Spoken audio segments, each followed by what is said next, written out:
Well, welcome everybody. I'm Father Bill, And I am Erin Nieves. and we are doing our Wednesday, Friday video, all in one, smashed into one kind of thing. So normally she's doing one on Wednesday, sometimes right. Thursday, and I am putting together typically something on Friday or for Friday. But it is right now. It's Wednesday, Yes, it is. and some people are getting off work early because of Thanksgiving. That's right. I have to tell you, I went to Costco. What a nut. But I got You in. did? I did. Oh, my But I gosh. got in and out under an hour. Oh wow! I know. I was there with my sister just the other day, and I could not believe the racks of pecan pies and pumpkin pies, and I think it's not apple pies. Oh, they had apple. Did they? I was there for pie. I can tell you what I found. But what scared me, I went up and there was this little measly table with apple and with pecan, and there was no pumpkin. And I thought, no way. Did I wait too long? Well, guess what? What? You know the meat, those meat bins that they put, like, it was filled with pumpkin. Well, guess you still have time if you want to get a pumpkin pie at Costco. Yes, you do, and I've got to tell you, they're $5.99. What a bargain! Whoa. I know. Seriously? Seriously, and you know what an apple is? $14.99. Well, I guess it's a little more involved, isn't it? I guess. I don't know. Anyway, Well, I that's- digress. Well, that's a little beyond my. I know my sister Marianne. She made almost the perfect pumpkin pie. I took a picture of it and posted it on Facebook, and I'm really proud of her. She did a great job. Yeah. I think that takes skill. Yeah. Well, Obviously, one I'm not even trying to emulate. Right, right. Well, that reminds me of a Thanksgiving Day story. And that Thanksgiving Day story happens to be about how a pumpkin pie became an apple pie. How did you do that? Well, I'm glad you asked. Aren't you glad she asked? I'm glad she asked, yeah. We're so ad-libbing this, yes. So it was many years ago, and I was a high school teacher. It was my job as the person coming to Salem to see my family. I was living in Portland, and it was my job to bring the pies, and I was going to bring the pumpkin pie. So I went to a local supermarket, and I grabbed two frozen, right? I'm not a cook. It's two frozen pumpkin pies. That's okay. It works. I've done it. Okay, well, I don't know, maybe you've done this, I don't know. So I get this pumpkin pies, I put it in a bag, okay, this way, not flat, but this way. They're frozen, right? No big deal. So then I put it in the car, and then I drive an hour to Salem. And I give it to my sister or my sisters, there's several of us there gathered. And then there's cooking going on, the turkey, the whole bit, and then we have dinner. And after dinner, it's sort of pretty much time for dessert, or at least to get going on dessert. So we gotta get that pumpkin pie ready, right? So we pull the pumpkin pies out of the bag, pull them out, put them lay flat, and open them up. And guess what happened? What? They defrosted. Oh. Well, and not only did they no. defrost, as soon as we opened it up, or I don't remember if it was me or one of my sisters, but we opened it up nonetheless, and just all the pie filling just shoots out all the way across the table, or the countertop, and onto the floor, and it was a big mess. And I believe there were tears involved because everybody wanted a piece of pie and there were no pies. That's terrible. Yeah, I pretty well stunk that one up. But luckily, it was not too late. I was able to go to the same kind of supermarket nearby, and there's really no pumpkin pies left. Oh, I bet. But I can get an apple pie. So I bought two apple pies, and everything was all great then. So that's how you turn a pumpkin pie into an apple pie story. And it is so famous in our family that we have a family cookbook, and it's actually one of the One of the recipes. Yes, one of the recipes. Mm-hmm. Means, bring a pie that defrosts and then replace it with a... Well, so I'm curious. So if it was frozen, would you just stick the frozen pie into the oven? Yeah, you could. Okay. Maybe another time, but this year, luckily, Marianne, my sister, is done a fine job. I witnessed her making it, so that'll be great. Mm-hmm. That's my story. I'm pretty well sticking to it. Thanks be to God for pumpkin pie. Yeah, so Thanksgiving is a time for a lot of fun, I hope. I know there's also times for movies. Sometimes you can go see movies, or families gather for movies, or play games. Maybe there's maybe some football games that people are. Really, I wonder what game he's thinking about. yes, it used to be called something about a civil war, but it's the Oregon Ducks versus the Oregon State Beavers, and of course you know where I'm standing on that. So, I love the Ducks, but when we have to play each other, I have to root for my Beavers. You know, this is gonna be a good game because they're doing really well.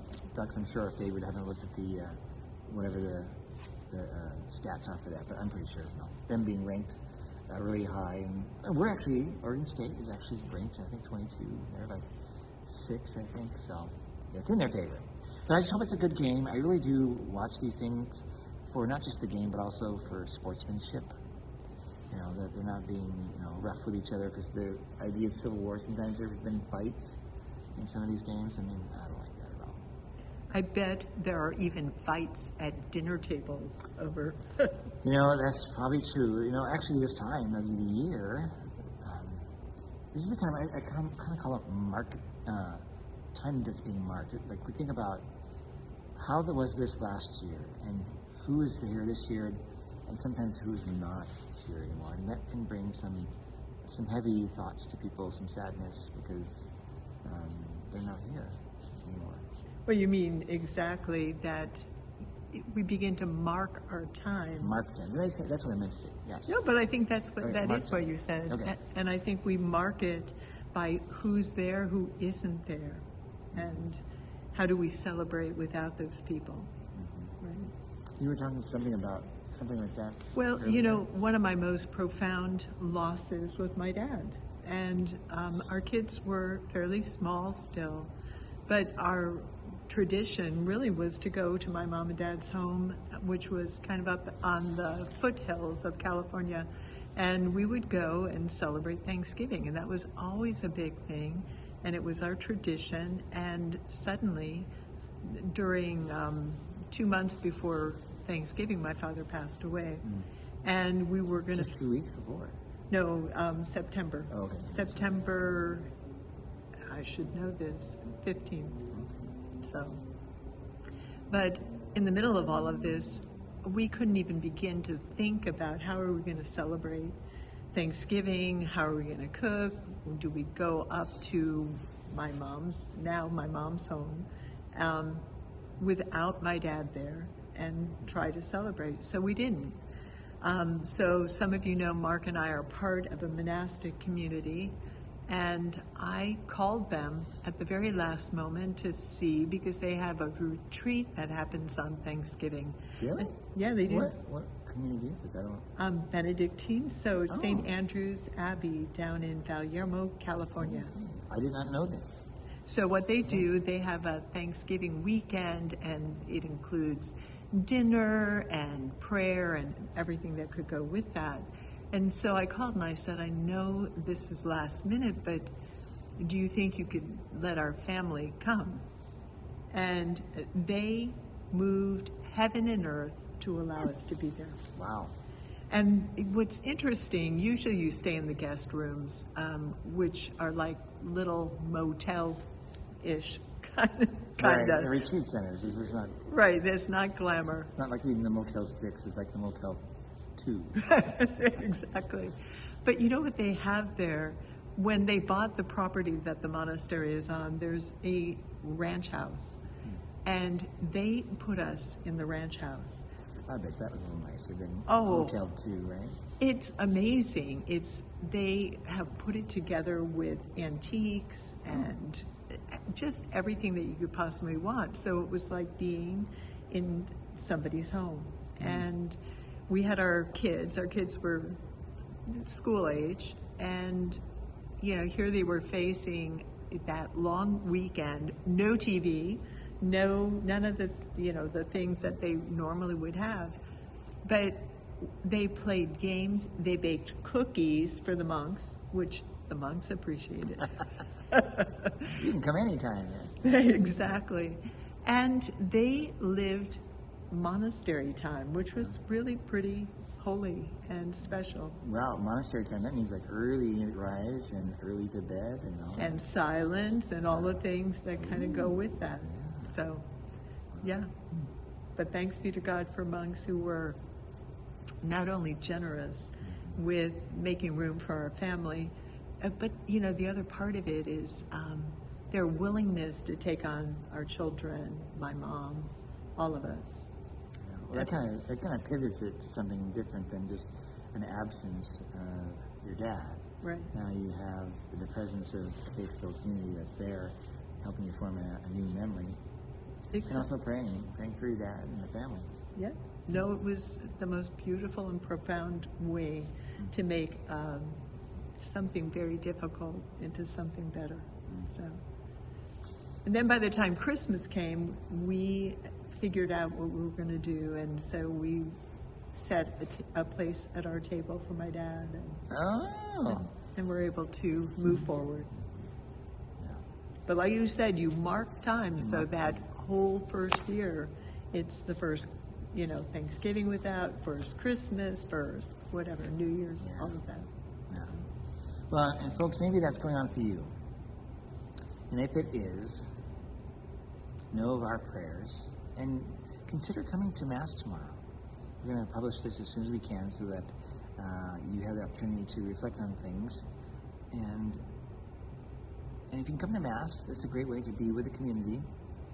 And we'll be giving our offertory, which we don't normally do during Mass since COVID, but we're having a special offertory where we gather non-perishable food items. We'll be putting them in the altar behind here during that time. If you have any kind of monetary donations you want to make, that can be done too. It all goes to our food closet.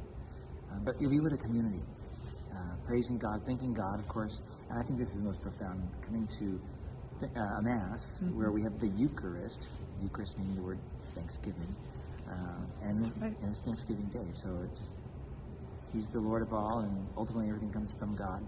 So He's the ultimate source for all of our gladness and Thanksgiving. Whether you have your dad because of God, and you're here, and I'm here because of not just our parents, but of God, of course. Well, and you know, whenever we are gathered at Mass, all of heaven celebrates with us. Yeah. And we hope that our loved ones are there. That's a great point. Yeah, and when you receive the Eucharist, of those beloved who have passed and are in heaven, then when we receive the Eucharist, we receive heaven, you could say. We receive Jesus and all that heaven, or Jesus is present to, which is the saints and angels in heaven. That could be your mom, your dad, my mom and dad, or other family members. Maybe somebody in your family who has passed on, or a friend. And maybe you have some traditions that you've done before. Maybe you can kindle them back into what you're doing for this particular Thanksgiving. There's so many things that could be done, a way of honoring our loved ones, and turning some sadness into some joy. But I think having God involved in that is the key. Remembering God is with us, He loves us deeply, and He wants to walk with us on our journeys, whatever they may be, of joy or of sorrow. So you tell them what today's feast is, because that saint has a saying that we should probably share with them. Oh, yeah. Actually, there's 3 saints today. Yeah, that's right. Clement, Columban, I think it's pronounced right. Yeah. And then I think it's Miguel Agustin Pro. And I don't know if he has those first names. I may have gotten them in the wrong order. But he was famous for a phrase that he proclaimed right before his martyrdom. And this was in Mexico, and the Mexican government at that time was cracking down, that's even actually quite tame to say that, on the Catholic Church particularly, so closing down churches and arresting and killing bishops and priests if they could find them. And of course he was one of those that they captured, and before they killed him on a firing line, he said, "Viva Cristo Rey," which means... Viva! Yeah, it means Live. long live Christ the King. Yeah, and so that's the response. So I go to a Spanish Mass typically. In my past, there would be at the Mass. If I just said that, Viva Cristo Rey! Viva! That's right, Viva. Yeah. So let's keep that in mind. I mean, hopefully we're not being martyrs.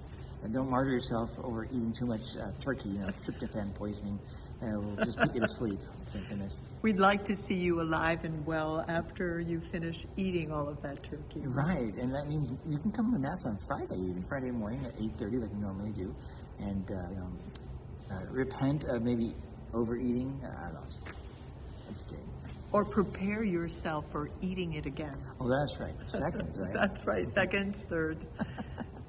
All right, folks. Well, hey, from all of us here at Holy Trinity, and for myself, And for me, and all of our staff, we want to wish you a blessed and happy Thanksgiving. thanks be to God. Bye-bye. Bye.